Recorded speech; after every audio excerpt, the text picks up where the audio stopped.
नमस्कार मित्रांनो, मी आज आलेलो होळीमध्ये बघू शकता तुम्ही तानाजी पवार यांच्या शेतामध्ये आज त्यांनी 5 एकर मध्ये पेरूची बाग लागवड केलेली आहे। तरी तुम्ही बघू शकता एक एक झाडाला नाही म्हणले तर 50+ पुढे पेरू लागलेले आहेत। तरी आपण त्यांना थेट प्रश्न विचारू, त्यांनी कशी केली ही शेती।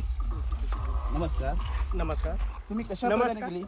हे कसं आहे माहिती आहे का, ह्याला फळ लागल्याला म्हणजे ह्याला मेहनत भरपूर करावं लागेल आणि हात सगळं प्रोसिजर याच्यामध्ये केलेले आहे। एक नंबर फळ लागलेलं आहे। हे बघा बंधू, तुम्ही बघत जावा आणि चांगली हो का, हे बघा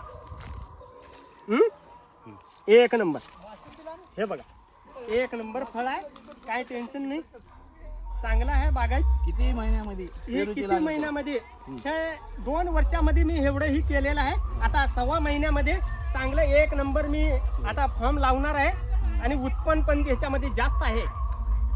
तरी आता तुम्ही बघू शकता एक एक झाडाला भरपूर असे पेरू लागलेले आहेत। यांना नाहण्यामध्ये 2 वर्षापासून ही बाग करत आहेत। 2 वर्षापासून तुम्ही बघू शकता पूर्ण 5 एकर मध्ये अशी बाग आहे।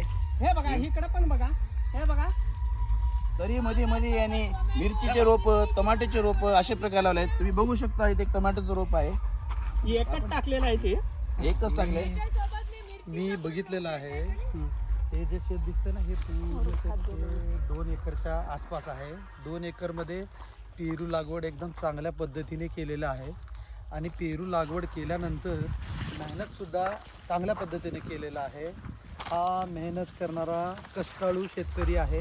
शेतकऱ्याच्या मालाला 100% नक्की 100% भाव येणार चांगल्या पद्धतीने फळ पण आलेलं आहे। एकेका झाडाला 50 ते 70च्या आसपास फळ लागलेलं आहे।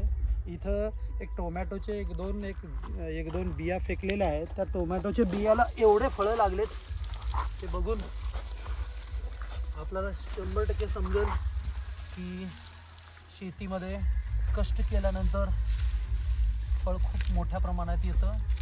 हे बघा, आणि आज मी पहिली वेळेस या शेतामध्ये आलेलो आहे। शेत खूप चांगल्या पद्धतीने हिरवंगार बनलेलं आहे।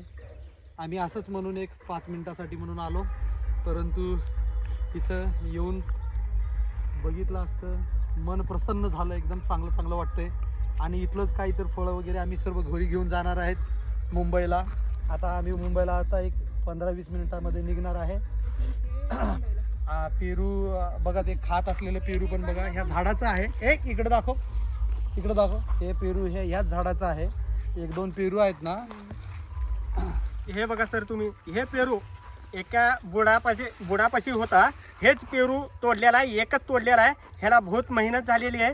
तरी पण बी म्हणजे कसं माहिती आहे का, आपल्या मालाला योग्य भाव लागावं तसं हे करा तुम्ही। हे बघा, शेतकरीचं अभिनंदन। धन्यवाद। सगळ्यांनी हेच करायला पाहिजे।